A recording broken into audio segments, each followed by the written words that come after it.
Hi, I'm Gerald Jolly. I'm the Vice President of Grace Point Homes. Right now, I'm currently in our new office space in downtown Montgomery.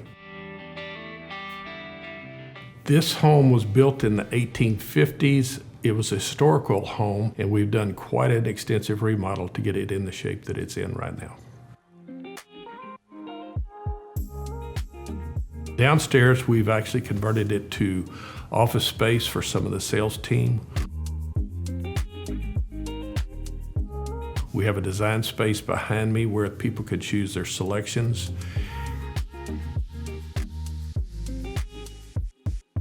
We have another room downstairs that was originally designed as a very comfortable cigar room, fireplace, and some great furniture by our design group. Upstairs, full bedroom has been remodeled back to the time frame. And also, we just kind of created a poker room up there.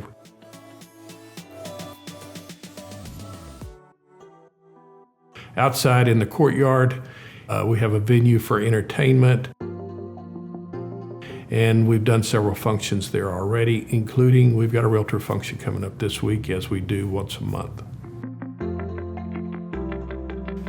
Grace Point Homes is happy and grateful that this piece of history will live on as part of the Montgomery community.